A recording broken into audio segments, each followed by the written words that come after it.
बोले विष्णु भगवान की जय।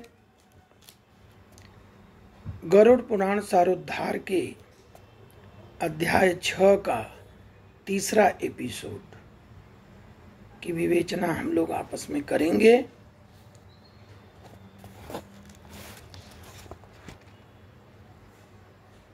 अब अध्याय 6 का 31वां श्लोक है। साइतो असुचिपरेंके जंतु स्वेद जदूसते नेश कंडुयने अंगा नामा सुनोत्थान चेष्टने।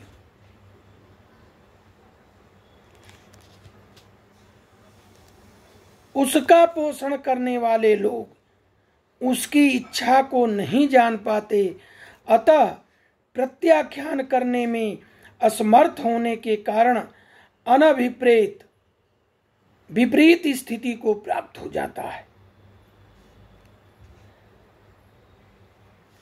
इसके पहले इसका विवेचना खुल जाएगी जब इसके पहले श्लोक 29 का करेंगे।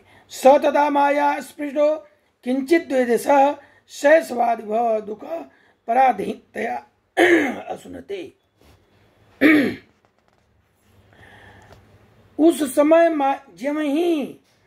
जब पेट के अंदर जीव रहता है तो वह क्षमा मांगता है, वह विभिन्न प्रकार की चीजें बोलता है कि मैं नहीं करूंगा, लेकिन उस समय जब वह गर्भ से बाहर आता है तो वैष्णवी माया उस पुरुष को मोहित कर देती है।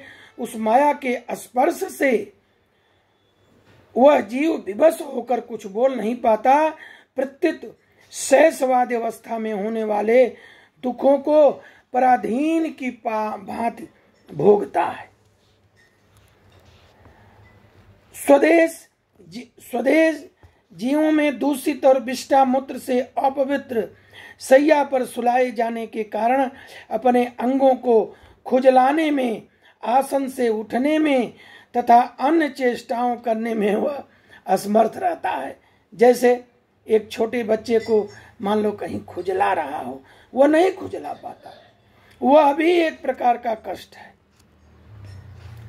जैसे एक क्रीम दूसरे क्रीम को काटता है, उसी प्रकार ज्ञान शून्य और रोते हुए उस त्रिशूल उस शिशु की कोमल त्वचा को डांस, मच्छर, खटमल आदि जंतु व्यथित करते हैं।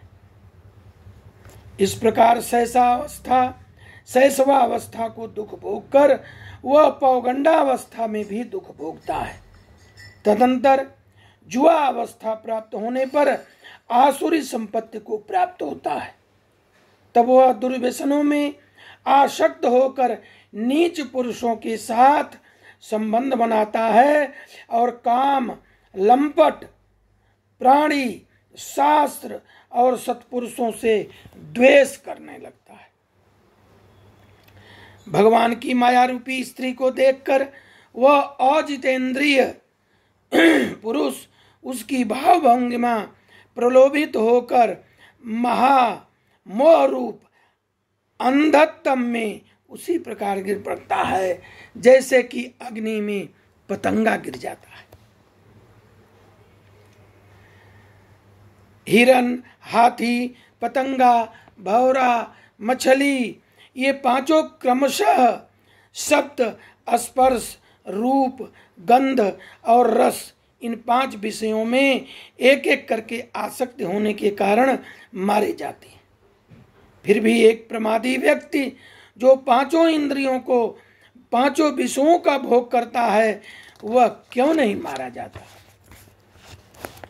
अविषिप्त वस्तु की अप्राप्त स्थिति में अज्ञान के कारण क्रोध हो जाता है और शोक को प्राप्त व्यक्ति देह के साथ ही बढ़ने वाले अभिमान, क्रोध के कारण वह कामी व्यक्ति स्वयं अपने नाश हेतु दूसरे कामी से शत्रुता लेता है।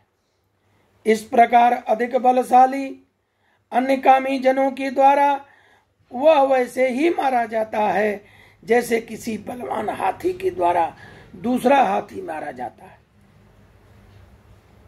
इस प्रकार